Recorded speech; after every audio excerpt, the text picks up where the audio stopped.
Nous allons découvrir la notion de grep dans InDesign. Pour cela, nous avons ouvert un document Test grep. Les grep utilisent un langage appelé langage de motifs. En fait, ces motifs sont des codes qui permettront d'entrer dans le logiciel des formes génériques. Imaginons par exemple que dans ce document, nous recherchons toutes les dates. Nous ne pouvons saisir une date en particulier pour effectuer cette recherche. Il nous faut une expression générique. Et bien pour cela, nous allons utiliser le principe de grep.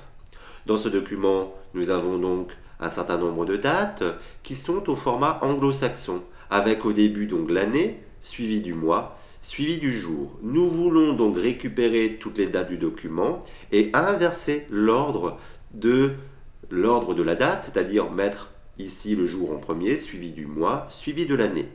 Pour cela, nous allons passer par édition, rechercher, remplacer. Nous allons dans l'onglet grep. Une date est constituée de 3 groupes. Un groupe pour l'année, un groupe pour le mois, un groupe pour le jour. Pour symboliser un groupe, nous allons utiliser la parenthèse. Ensuite, nous allons demander de détecter des caractères génériques, des caractères chiffres quelconques. 4 chiffres pour l'année, donc, voilà, comme ceci. Nous allons fermer notre parenthèse. Nous avons ici donc créé le code pour l'année. Nous allons mettre un tiret, ouvrir à nouveau la parenthèse et nous allons à présent donc mettre le code pour le mois, donc avec 2 chiffres quelconques, un nouveau tiret et nous pouvons donc mettre à présent le code pour le jour. Voilà. Voilà.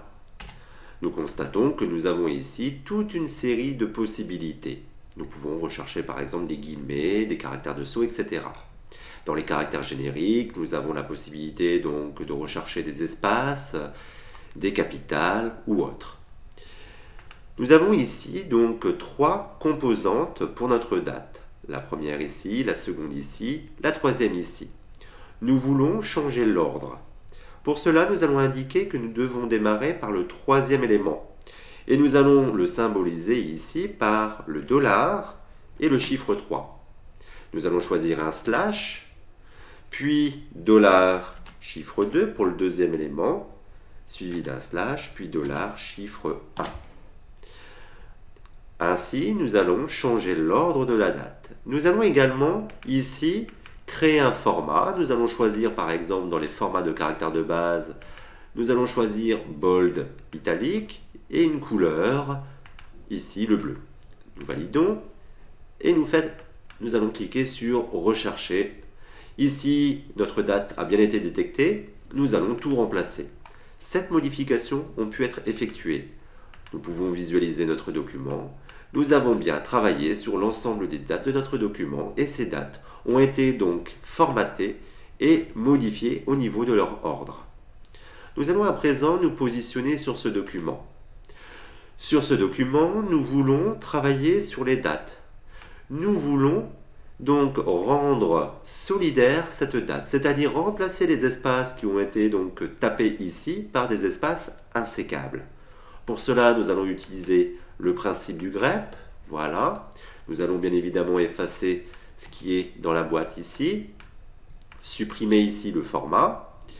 Nous allons donc rechercher une date qui commence par une année à 3 chiffres. Donc nous allons choisir comme caractère générique un chiffre quelconque, 3 fois.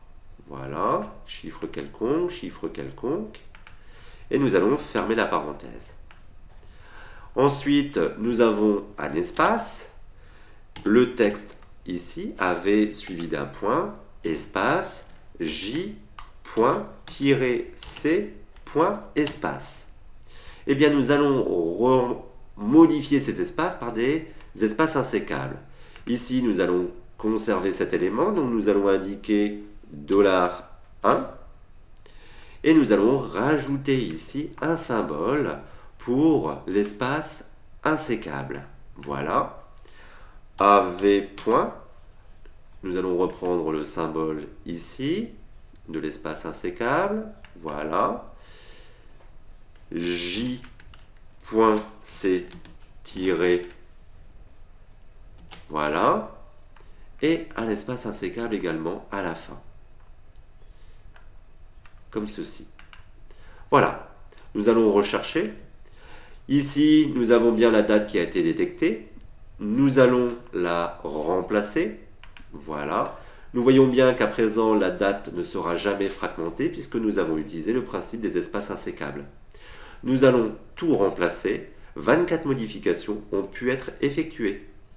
Donc nous constatons qu'il est possible, grâce au principe de grep, donc, de créer des systèmes de recherche avancés.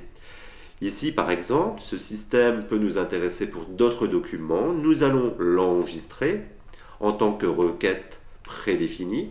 Nous allons appeler cette requête date antique. Voilà. Et nous validons. Nous retrouvons à présent cette requête dans la liste déroulante. Nous pourrons l'exploiter pour d'autres types de documents.